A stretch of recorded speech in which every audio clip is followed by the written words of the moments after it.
નમસ્કાર, હું હર્ષ Rathod. India news ગુજરાતમાં આપનું સ્વાગત છે. અમારા ખાસ કાર્યક્રમ આપણું ગુજરાતમાં વાત કરીશું છોટાઉદેપુરથી. અલી ખેરવા ગામ પંચાયત દ્વારા બનાવેલ કોમ્પ્લેક્સને બોડેલી નગરપાલિકા ચીફ ઓફિસરને નોટિસ ફટકારી છે.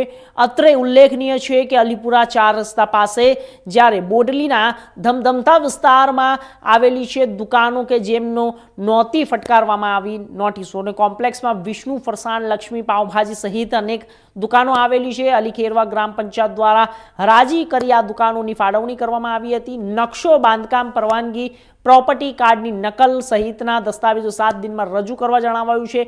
બોડેલી નગરપાલિકા દ્વારા નોટિસ ફટકારતા દુકાનદારોમાં ફફડાટ જોવા મળી રહ્યો છે. બોડેલી નગરપાલિકા દ્વારા 17 જેટલી જગ્યાઓ પર નોટિસ ફટકારતા હાલ ચર્ચાનો વિષય બન્યો છે.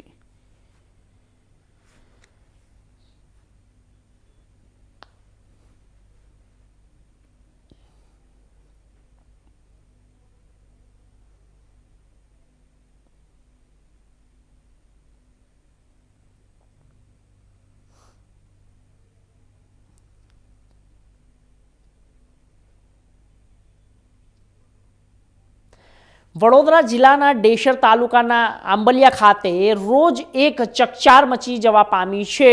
એવી ઘટના સામે આવી છે કે ડેસર ગામના આંબલિયા તળાવમાં એક યુવાનની લાશ મળી આવતા વિસ્તારમાં ચકચાર મચી જવા પામી છે.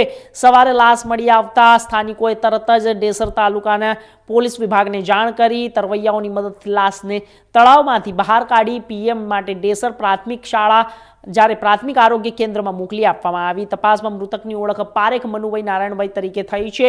જ્યારે હવે મૃત્યુનું કારણ જાણવા મળ્યું નથી. વધુ સઘન તપાસ હાથ ધરી રહ્યા છે.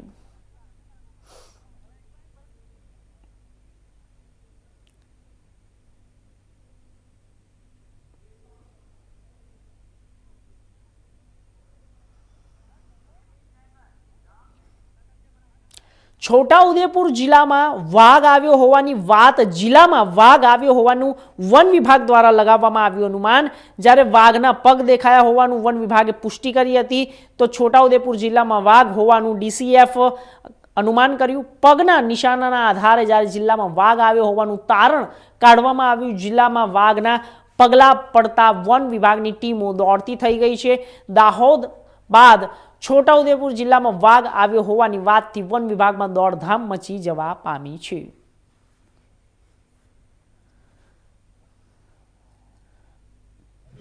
જે રતનમાલમાં વાઘ હાજરી હોવાના આપણને પુષ્ટિ મળવામાં આવેલી છે, તે એ રતનમાલનો વિસ્તાર આપણે છોટાઉદેપુર ડિવિઝનનો એડજોઇનિંગ એરિયા છે, પાસેનો એરિયા છે. એટલે શક્યતા નકારી ના શકાય કે આપણા વાઘ આમાં ફરતો ના હોય. એ વિસ્તારમાં અવર જવર તો રહેતી જ હોય છે. તેમ છતાં અમે અમારા તરફથી બધા જ સ્ટાફ મિત્રોને અને અમારી જે પેટ્રોલિંગ કરતી ટીમને એ તમને જંગલમાં ફરતા મૂકી રહ્યા છે. એમને એમની ચકાસણી પણ કરી રહ્યા છે. અને જે પણ એવું કે પુષ્ટિવાળા આપણને તમને બતાવી શકે એવા આપણને મળશે આધાર પુરાવા, તેની માહિતી તમને આપવામાં આવશે.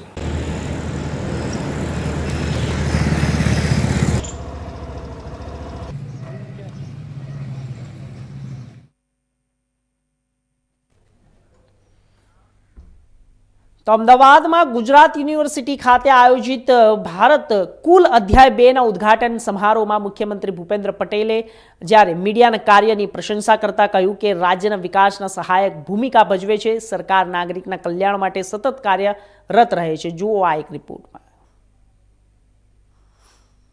કુલ અધ્યાય 2ના શુભારંભ કાર્યક્રમમાં આપણી સૌની સાથે મંચ ઉપર ઉપસ્થિત પૂજ્ય બ્રહ્મવિહારી સ્વામી, મારા સાથી નાયબ મુખ્યમંત્રી શ્રી હર્ષભાઈ સંઘવી, રાજ્યસભાના સાંસદ શ્રી પરિમલભાઈ નથવાણી, ગુજરાત મીડિયા ક્લબના પ્રેસિડેન્ટ શ્રી નિર્ણય કપૂર, ભારત કુલના ફાઉન્ડર શ્રી મલ્હાર દવે, આમંત્રિત સર્વે મહાનુભાવ, પ્રેસ મીડિયાના મિત્રો, સૌને મારા નમસ્કાર. ઘણી બધી ચર્ચા થઈ ગઈ છે,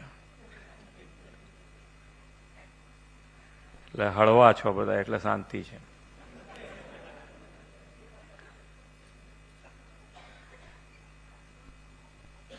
પણ બ્રહ્મવિહારી સ્વામી જે કીધું એમાં મને તો એક જ વસ્તુમાં બહુ જ આનંદ આવ્યો કે ઘરના પડદા બદલવામાં કેટલા દિવસ થાય છે.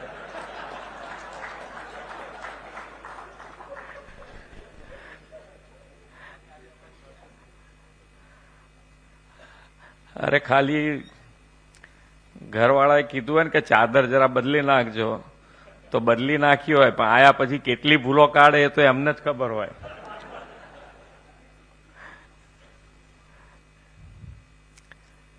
પણ પોઝિટિવ, હંમેશા પોઝિટિવ રહેવું.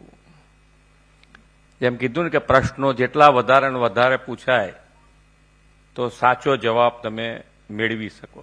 ભારત કુલ ફેસ્ટિવલ અધ્યાય 2 માં આપની સૌની વચ્ચે ઉપસ્થિત રાજ્યના લોકપ્રિય મુખ્યમંત્રી આદરણીય શ્રી ભૂપેન્દ્રભાઈ પટેલ સાહેબ, પરમ પૂજ્ય બ્રહ્મવિહારી સ્વામીના ચરણોમાં કોટી કોટી વંદન, રાજ્યસભાના સાંસદ શ્રી પરિમલભાઈ નથવાની, શ્રી નિર્ણયભાઈ કપૂર અને અહીં ઉપસ્થિત સૌ મીડિયા ક્લબના મારા સાથીઓ, અમદાવાદના સૌ નગરજનો, ભારત કુલ અધ્યાય 2 ના બધા જ સબ્જેક્ટ એ અદ્ભુત છે. આ સબ્જેક્ટ જેને સિલેક્ટ કર્યા હશે તેવા મારા સૌ સાથીઓને હું સર્વપ્રથમ આભાર માનવા માંગુ છું.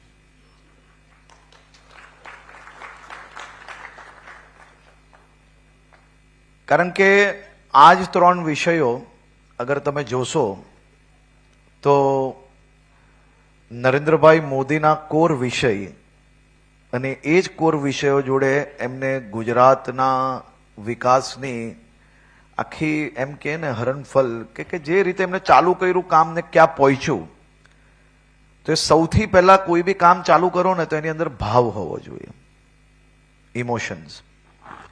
અને ઇમોશન્સ જ્યાર તક તમારું એ સ્ટેટ માટે એ કામ માટે ના હોય ને ત્યાર તક કંઈ થઈ જ ના શકે. જેને પોતાના રાજ્યમાં કંઈ બગાડ થાય કે કંઈક સારું થાય તો ખુશી થવી જોઈએ, અને કંઈ બગાડ થાય ને દુઃખ ના થાય ને એ વ્યક્તિની અંદર. તો આગળ વાત કરીશું મહેસાણા તાલુકાના બાદલપુર ગામમાં રહેતો એક પરિવાર પોર્ટુગલ જવા નીકળ્યો હતો અને કિસ્મતસિંહ ચાવડા અને તેમની પત્ની હિનાબા ચાવડા અને તેમની 2.5 વર્ષની પુત્રી દેવિશાનું પોર્ટુગલમાં અપહરણ કરવામાં આવ્યું. આ અપહરણ લીંબિયામાં થયું હતું અને અપહરણકારોએ જ્યારે 2 કરોડ રૂપિયાની માંગણી કરી હતી. પરિવાર 29 નવેમ્બરના રોજ 5 વાગે અમદાવાદ એરપોર્ટથી દુબઈ જવા માટે ફ્લાઇટ પકડવા નીકળ્યો અને તેઓએ દુબઈથી પોર્ટુગલ જવા રવાના થયા, પરંતુ પોર્ટુગલને બદલે તેમને બંગાજી સિટી બોર્ડિંગમાં લઈ જવામાં આવ્યા અને 4 ડિસેમ્બરના રોજ બાદલપુર ગામમાં રહેતા કિસ્મતસિંહના કાકા દશરથને એક અજાણી વ્યક્તિનો આંતરરાષ્ટ્રીય ફોન આવ્યો અને તેમને જાણ કરી કે તેમના આખા પરિવારનું અપહરણ કરી લેવામાં આવ્યું છે અને તેમને છોડાવવા માટે $54,000 માંગણી કરવામાં આવી છે. તો ત્યારબાદ દુબઈના માણસે 2 કરોડની માંગણી કરી હતી. જો તેમને પૈસા ન ચૂકવવામાં આવે તો તેમને મારી નાખવાની ધમકી આપી. પરિવારે જિલ્લા કલેક્ટર શૈલેષભાઈ પ્રજાપતિને અરજી આપી હતી. વિજાપુર ધારાસભ્ય ડોક્ટર CJ ચાવડાએ પણ તેમની સાથે અરજી આપવા માટે ગાંધીનગર સચિવાલય પહોંચ્યા. તેમની માંગ છે કે પરિવાર કોઈ પણ રીતે તેમના ગામ સુરક્ષિત પહોંચી જાય.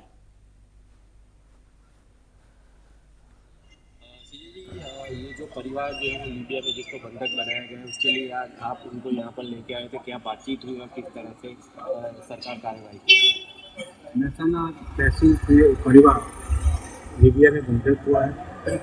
ये परिवार 10 दिन पहले निकला था, दुबई गया और दुबई से पोर्टुगल जाने वाले थे, क्योंकि पोर्टुगल में जो किस्मत से बंधक हुआ है उनका बड़ा भाई वहाँ स्थित है और वहाँ जॉब करता है. उनके भैया के वहाँ जाने का था, लेकिन दुबई से उनका वीजा पोर्टुगल का निकलने वाला था. वैसा एजेंट ने बोल के दुबई ले गया. दुबई 4-5 दिन रुकने के बाद भी वीजा नहीं आया तो उन्होंने बोला कि कब आएंगे. तो उन्होंने बोला कि आपको ये एजेंट आपको एयरपोर्ट पे ले जाएगा, और एयरपोर्ट ले जाने के बाद उनको लीबिया ले गए. लीबिया ले जाने के बाद बंधक किया है और जो किडनैप करने के बाद 1 करोड़ की जितनी रकम मांग रहे और बोलता है कि यदि ये रकम नहीं दे दी जाएगी, यदि ये रकम नहीं आएगी तो हम आपको मार डालेंगे, ऐसे धमकी दे रहा है. ये धमकी मिलने के बाद पूरा परिवार ने मेरा भी संपर्क किया, तो मैंने आज CM ऑफिस में आया हूँ. CM ऑफिस के अधिकारी के साथ बातचीत की. 2 दिन पहले हमने सब कागज भेजे थे. सरकार ने संक्षिप्त मुद्दा होने के लिए होता है इसलिए जल्दी से जल्दी उन्होंने एम्बेसडर ऑफ लीबिया जो भारत का एम्बेसडर है उनसे कॉन्टेक्ट किया है और कॉन्टेक्ट के बाद में एम्बेसडर ने सज्ञाना दिया है कि हम जल्दी से जल्दी ये सेंसिटिव क्वेश्चन है तो भारत सरकार का है, गुजरात सरकार का है, तो हम उनको जल्दी से जल्दी बंधक में से मुक्त करवाएंगे। अच्छा, जो पैसे की मांग की गई है उसमें से कुछ पैसे दिए गए हैं? कुछ नहीं दिया गया है, लेकिन ये फैमिली ने 3-4 साल पहले ये एजेंट जो बोलता हूँ मैं हर्षित मेहता, उन्होंने बताया होगा कि आप 3-4 दिनों में घूम के आओ तो जल्दी से जल्दी तैयार हो जाएंगे। तो 30,000 यूरो 3-4 देशों में घूमने के लिए 2-3 साल पहले दिया था, इस बार कुछ पैसा नहीं। मौसाना के जो परिवार है वो यूरोप जा रहा था, उस दरमियान जो है उसको बंधक बनाया गया। उसके सेज हमारे साथ फिलहाल जो जुड़े हुए हैं उनसे बात करते हैं। मेरे पास ही ये परिवार जो यूरोप गया उसको बंधक बनाया गया, वीडियो वायरल हुआ, सरकार में रजूआत की और वीडियो में कितना घूमने गए हो या सर? वो मेरे भाई बंधक वो 29 तारीख को यूए के लिए निकले थे और 2 दिन यूए रहने के बाद वो आगे की प्रोसेस में थे। और हमको तो 4 दिसंबर को पता चला ये वगैरह प्रॉब्लम है, तो मैं तुरंत वो बंधक के घर जल गया और आगे की प्रोसेस के लिए मैं हमारे नज़दीकी पुलिस स्टेशन गया और वहाँ से मैंने अप्लाई किया और स्टेप बाय स्टेप मुझे आगे सभी जगह एप्लीकेशन दी कि ये सब। अच्छा, यहाँ से आपको क्या सामान सरकार ने जो सभी दिया है और हमारे ये सीजे चारों सर को और उन्होंने सीएमओ ऑफिस में अप्लाई किया है तो शाम तक कुछ अपडेट देंगे। अच्छा, जो पैसों की मांग की गई है तो क्या कुछ पैसे दिए गए हैं? नहीं, अभी तक पैसे तो नहीं दिए। 10 दिन से 2 करोड़ से लेकर हमने बार्गेनिंग करके 1 करोड़ तक लेके आए और वो आज संडे के लास्ट तक रविवार को बोला कि संडे तक पैसा अरेंज करके रखें। अच्छा, जो उन्होंने जो मांग की है वो क्या मांग की है? उन्होंने यही बोला है कि चलो हमने बहुत टाइम बिगाड़ दिया, अगर हमने पता है कि हमारी परिस्थिति यही है, तो उन्होंने 2 करोड़ से 1 करोड़ तक लेके आए और लास्ट 1 करोड़ बोला कि आप 1 करोड़ दे दो वरना तो बाद में 2 दिन बाद हम परिवार को अलग अलग करके बेच देंगे या मजदूरी करवा के पैसा वसूल करेंगे। तो ये थे राणा महिपत सिंह जिनके जो परिवार जो है वो अभी फिलहाल यूरोप में फंसा हुआ है और वो यहाँ पर सरकार से रजूआत करने के लिए आए थे, रजूआत की है और दोनों एम्बेसी में भी बातचीत है, उनको सुरक्षित तरीके से वापस लाने के लिए अभी सरकार भी जो है वो प्रयत्न कर रही है। कैमरा पर्सन किशोर अठावले के साथ JP Rawal, India news. Amreli Jafrabad ખાતે રાજકોટ એસટી બસમાં ચાલુ બસે અચાનક જ એક યુવક બેભાન થઈ ગયો। આ ઘટના જાફરાબાદ રાજકોટ રૂટની એસટી બસમાં બની હતી, જો કે યુવક બેભાન થતાં મુસાફર કરી રહેલા નર્સ દયાબેન મકવાણાએ તેનો જીવ બચાવ્યો હતો। નર્સ દયાબેન મકવાણાએ જ્યારે સીપીઆર આપી ચાલુ બસમાં યુવકનો જીવ બચાવ્યો તો 108 પહોંચે તે પહેલાં ખાનગી હોસ્પિટલના નર્સે યુવકનો જીવ બચાવી લેતા બસમાં મુસાફરી કરી રહેલા તમામ મુસાફરોને રાહતનો શ્વાસ લીધો હતો। ખરા અર્થમાં દયાબેન મકવાણા કાર્ય કરીને માનવતાનું ઉત્તમ ઉદાહરણ પૂરું પાડ્યું છે। આ સાથે જ નારી તું નારાયણી કહેવત દયાબેન મકવાણા સાથે સાર્થક થઈ અને બસમાં સવાર એસટી કર્મચારી નર્સ દયાબેન મકવાણાની કામગીરીઓને બિરદાવી હતી। મારું નામ મકવાણા દયા છે, હું રાજુલા સહજાનંદ હોસ્પિટલમાં નોકરી કરું છું અને જાફરાબાદ રાજકોટ બસ છે એમાં મુસાફરી કરીને આવતી હતી તો અચાનક એક ભાઈ હતા જે જામનગર જવાના હતા, એ બેહોશ થઈ ગયા એટલે આપણે એને 108માં ફોન કર્યો પણ એ તાત્કાલિક ન પહોંચી કે અને હોસ્પિટલ પણ આપણે તાત્કાલિક ન પહોંચી શકીએ, તે માટે પહેલાં મારી ફરજમાં એ આવે માનવતાની ધ્યાનથી કે વ્યક્તિનો પહેલાં જીવ બચાવો એમ, એટલે અમે એને સીપીઆર આપી અને એનો જીવ બચાવ્યો છે। ભાઈનો કેવિનભાઈ કરીને એક પેશન્ટ હતા, એમને હાર્ટની કોઈ પ્રોબ્લેમ હશે ખબર નહીં, એટલે એમને લુણકી બાબરા પહેલાં લુણકી જે સ્ટેન્ડ આવે ને ત્યાં પહોંચતા એ ભાઈને આંચકી જેવું આવવા માંડ્યું, એટલે મેં અને અમારા પેસેન્જરમાંથી 2 બહેનો જે સ્ટાફ નર્સ તરીકે કામ કરતા હતા એ લોકોએ એમને સીપીઆર આપી અને બાબરા સુધી પહોંચ્યા। બાબરા આવતા એ નોર્મલ થઈ ગયા, જેમનો જીવ બચી ગયો છે। તો અમરેલી જિલ્લાના બાબરા તાલુકાના ગટકોટડી ગામની એસએમસી દ્વારા એક મોટી કાર્યવાહી કરવામાં આવી છે। ખુલ્લા ખેતરોમાં વિદેશી દારૂનો મોટો જથ્થો ઝડપાયો છે। કાર્યવાહી દરમિયાન 17,260 બોટલ વિદેશી દારૂ ઝડપાઈ છે. અલગ અલગ બ્રાન્ડની દારૂ હતી અને સાથે 2 વાહન, 7 મોબાઈલ ફોન પણ જપ્ત કરવામાં આવ્યા છે. એસએમસી ટીમે વાહન ચાલક, માલિક અને ડ્રાઈવર સહિત 5 શખ્સોને ઝડપી પાડ્યા છે, જ્યારે અન્ય 5 ફરાર આરોપીઓ સામે કાયદેસરની કાર્યવાહી હાથ ધરાઈ છે. કુલ 10 શખ્સો સામે બાબરા પોલીસ મથકમાં ગુન્હા નોંધાયા છે. ઝડપી પાડવામાં આવેલ દારૂ અન્ય સામાનોનો મૂલ્ય અંદાજ 95,29,000 રૂપિયા થાય છે. આ કાર્યવાહી વિદેશી દારૂની રેલમછેલ અટકાવવા અને કાયદાનો ભંગ કરવા જ્યારે પ્રયાસમાં મહત્વપૂર્ણ પગલું છે. અને આ સાથે એસએમસી ટીમ દ્વારા જ્યારે લેવામાં આવેલા સ્પષ્ટ કરે છે કે જ્યારે તસ્કરીઓમાં મોટી રણનીતિને હાથ ધરવામાં આવી રહી હતી, પરંતુ કાયદાની કડક કામગીરી અને પોલીસ સાથે સહયોગ દ્વારા તેને રોકવામાં સફળતા મળી. દરોડો માત્ર કાયદેસર કાર્યવાહી જ નથી, પરંતુ સમાજમાં નિયમ અને વ્યવસ્થા જાળવવા માટે એસએમસીનું ટીમના પ્રયત્નોથી એક મોટું ઉદાહરણ પણ સામે આવ્યું છે.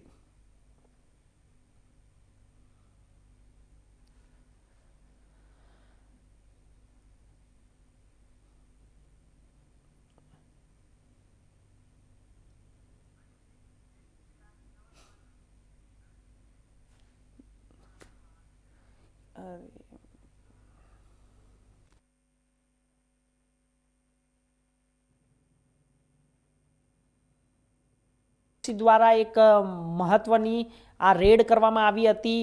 વિદેશી દારૂનો મસમોટો જથ્થો ઝડપી પાડવામાં આવ્યો છે. તો આપને જણાવી દઈએ કે આજે આપ દ્રશ્યો જોઈ રહ્યા છો તે દ્રશ્યો જ્યારે વિદેશી દારૂને ઝડપી લેવામાં આવ્યા છે.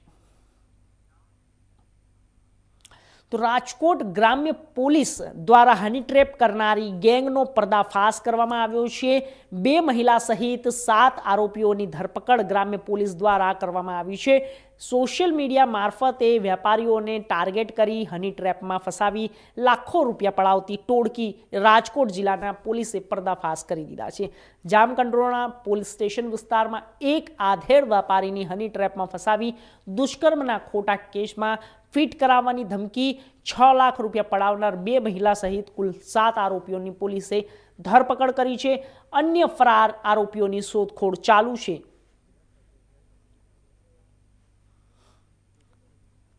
જિલ્લાના જામકંડોરણા પોલીસ સ્ટેશન વિસ્તારમાં એક હની ટ્રેપનો ગુનો સામે આવ્યો છે, જેમાં આ આરોપીઓની એમઓ એવી છે કે એ લોકો ફેસબુક ઉપરથી જો આપણે પોતાના વ્યવસાયનો, આપણી શોપનો એડવર્ટાઇઝમેન્ટ કરતા હોય તો યુટ્યુબથી, સોશિયલ મીડિયાથી એ લોકો સારા માણસોને સિલેક્ટ કરીને એના નંબર લેતા હોય. પછી આ નંબર ઉપર આ ગ્રુપની જો મહિલા મેમ્બર છે એ લોકો મેસેજ કરતી હોય, હાય, હાઉ આર યુ, એ ટાઈપના. પછી જ્યારે કોઈ સામાથી માણસ રિસ્પોન્ડ કરે તો એની સાથે એ લોકો વાત કરે, 1 મહિના લગભગ સુધી વાત કરે, પછી મળવા માટે બોલાવે. મળવા માટે જ્યારે માણસ આવે તો 2 વ્હીલર વાળા સાથે એ લોકો મળતા નથી, કેમ કે આ લોકોને એવો માનવો છે કે 2 વ્હીલર વાળો આના જો એક્સટોર્શનની મની છે આ પે કરવામાં સક્ષમ કદાચ ના હોય, તો જ્યારે કોઈ 2 વ્હીલરની વાત કરે તો લોકો ના પાડી દે. 4 વ્હીલર વાળા સાથે મુલાકાત કરે, પછી આની ફિક્સ આઈડેન્ટિફાઈડ લોકેશન છે ત્યાં લઈને આ છોકરી આ જો ભોગ બનનાર છે એની ગાડીમાં બેસે છે અને આ સુનસાન જગ્યામાં જઈને અને પોતાના જો માણસ છે, બીજી ટીમ રહે છે, આને મેસેજથી જાણ કરે છે કે ભાઈ હું ત્યાં પહોંચી ગઈ છું, તમે લોકો આવી જાઓ. પછી 3-4 લોકોની આની બીજી ટીમ આવે છે. એ લોકો જો વિક્ટિમ છે એની સાથે મારકૂટ કરે છે. કોઈ આ જો લડકી છે જો પ્લાન્ટ કરેલી, અને કોઈ પોતાની બહેન બતાવે, કોઈ પોતાની બેટી બતાવે, કોઈ પોતાની ભાણજી બતાવે અને આ માણસ સાથે મારકૂટ કરે. પછી એ લોકો આને ધાક ધમકી, રેપ કા ગુનામાં ફસાવાની ધમકી આપે છે. એમ કરીને એ લોકો એક્સટોર્શન કરતા હોય છે. તો એવો એક અમારા ધ્યાનમાં આવ્યો. પછી એએસપી ધોરાજી અને પીઆઈ જામકંડોરણા આ બંનેને આ સૂચના આપવામાં આવી. એ બંને ફરિયાદીને કન્વિન્સ કર્યો. ફરિયાદી ઇજ્જતના ડરથી તૈયાર ન હતા ઇનિશિયલી. પછી આને સમજ કરવામાં આવી કે એફઆઈઆરમાં કોઈ જગ્યામાં તમારું નામ નહીં આવે, અમે એફઆઈઆર પણ કોન્ફિડેન્શિયલ રાખીશું. એના પછી ફરિયાદી તૈયાર થયા. ઓર આમાં એક્સટોર્શનની અને લૂંટની આમાં એ લોકો ફરિયાદીને જામકંડોરણાથી બોલાયો અને આપણે જામનગરની સીમમાં એક જગ્યા ફિક્સ કરી. ત્યાં લેડીઝ કીધું કે ભાઈ ત્યાં અમારા ફાધરનું ઘર છે, તમે ત્યાં આવો. ત્યાં ગયા. પછી બાજુમાં એક સુનસાન જગ્યા લઈને ગયા. ત્યાં આની ટીમના બીજા મેમ્બર 4 આવ્યા, ફરિયાદી સાથે મારકૂટ કરી. આ લેડીઝને ત્યાંથી બીજી બાઇક પર એ લોકો ત્યાંથી રવાના કરી દીધી. ઓર 4 માણસ લઈને ફરિયાદીને જામનગર ગયા. જામનગરમાં પીએમ આંગડિયાથી એ લોકો 50 લાખથી બાર્ગેનિંગ શરૂ કરી પછી 6 લાખ ઉપર ફાઇનલી બાદ થઈ. જામકંડોરણાથી એ લોકો 6 લાખ રૂપિયા આંગડિયા કર્યા. ત્યાં જામનગરના પીએમ આંગડિયામાં એ લોકો 6 લાખ રૂપિયા લઈ લીધા. પછી જામનગરથી બહાર આવીને ફરિયાદીને ધાક ધમકી હતી કે જે કોઈ એવો તમે કોઈને સૂચના કરશો તો પછી અમે લોકો તમારા વિરુદ્ધમાં રેપનો ગુના દાખલ કરી દઈશું. એક આ લોકોનો ઓર એમો છે કે જ્યારે એ લોકો ફરિયાદીને ટ્રેપ કરતા હોય છે ત્યારે ફરિયાદી જો કોઈ સરકારી કર્મચારીના ઘરનો માણસ હોય, વકીલના ફેમિલી મેમ્બર હોય કે પોલીસના ફેમિલી મેમ્બર હોય કે કોઈ પોલિટિશિયનના ફેમિલી મેમ્બર હોય કે કોઈ માહિતગાર માણસ હોય તો એને તુરંત લોકો છોડી દેતા હતા કે આને ટ્રેપ ન કરતા હતા. એ લોકો નોર્મલી જો 40 વર્ષથી 60 વર્ષની ઉંમરના માણસ છે એને જ ટ્રેપ. જેતપુરની સૌથી મોટી ભાદર કેનાલ રવિ સિઝનમાં પિયત માટે પાણી છોડાવવામાં આવ્યું હતું, જ્યારે ભાદર એક ડેમમાંથી કેનાલ મારફતે રવિ પાક માટે પાકનું વિતરણ શરૂ થતાં ખેડૂતોમાં ખુશીની લાગણીઓ જોવા મળી હતી. જી ગત વર્ષે ભાદર એક સિંચાઈ યોજનામાં સારો વરસાદ થતાં ડેમ પૂર્ણ ક્ષમતાએ ભરાયેલો હતો અને ઓવરફ્લો થયેલો હતો, જેના અનુસંધાને ગત તારીખ 20/11/2025ના રોજ સિંચાઈ સલાહકાર સમિતિની બેઠક યોજવામાં આવેલ હતી. આ સિંચાઈ સલાહકાર સમિતિના બેઠકના એજન્ડામાં નક્કી થયા મુજબ હાલ પાણી છોડવામાં આજરોજ આવેલ છે, જેમાં કુલ હાલ 2700 હેક્ટર સિંચાઈની ડિમાન્ડ આવેલ છે, જે જેતપુર, ધોરાજી, ઉપલેટા અને જુનાગઢના કુલ 47 તાલુકા માટે 2700 હેક્ટર માટે આજરોજ સિંચાઈ માટે પાણી ખોલવામાં આવેલ છે. ખેડૂતોએ કેટલા ફોર્મ ભર્યા છે અને શું લાભ થશે? જે ખેડૂતોમાં હાલ નવા વાવેતર માટે 6 પાણ તેમજ ઉભા વિભાગના અધિકારી તેજસ પટેલ સહિતની ટીમ દ્વારા પાલનપુર તાલુકાના ચંડીસર જીઆઈડીસીની વિસ્તારમાં આવેલી ઘી બનાવવાની ફેક્ટરી તેમજ ગોડાઉન પર દરોડા પાડવામાં આવ્યા હતા. ખોરાક અને ઔષધ નિયમન તંત્ર પાલનપુરના ફૂડ સેફ્ટી ઓફિસરોની ટીમ દ્વારા ચંડીસર જીઆઈડીસીમાં શ્રી સેલ નામની ઘીનું ઉત્પાદન કરતી પેઢીની તપાસ કરવામાં આવેલી હતી અને તપાસ દરમિયાન પેઢીના માલિક ઘી બનાવતા હોય એવું પ્રાથમિક હતી. તો અગાઉ પણ આ પેઢી સામે 2 થી 3 વાર ઘીની તપાસ કરવામાં આવેલી છે અને ઘીના નમૂનાઓ નાપાસ સબ સ્ટાન્ડર્ડ જાહેર થયેલા છે. એની સંદર્ભે ફરીથી આ ઘી બનાવતા હોય એની બાતમીના આધારે એમની પાછળ તપાસ કરતો એમનું એક ગોડાઉન છે, એ ગોડાઉનમાં એ માલ સંગ્રહ કરતા હોય એવું જણાયેલું. તો એ ગોડાઉનની પણ તપાસ કરતો ત્યાંથી ગોડાઉનના માલિક એ નાસી ગયેલા. ત્યારબાદ આ પોલીસને જાણ કરી એમને હાજર કરી ફૂડ સેફ્ટી એક્ટ હેઠળની કામગીરી કરવાની પ્રક્રિયા હાથ ધરવામાં વિભાગે શું મુદ્દામાલ જપ્ત કર્યો છે? હાલમાં અત્યારે તપાસ ચાલુ છે. કેટલી જગ્યા કરવામાં આવી છે? કુલ 2 જગ્યાએ તપાસ એની કરેલી છે.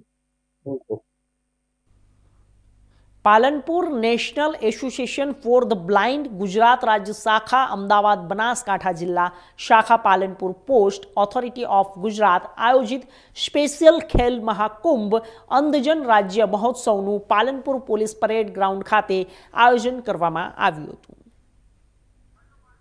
જેમાં અંધજન વિદ્યાર્થીઓને જુદી જુદી રમતો જેમાં કે ગોળા ફેંક, ચક્ર ફેંક, દોડ, ચેસ સહિતની રમતો રમાડવામાં આવી હતી.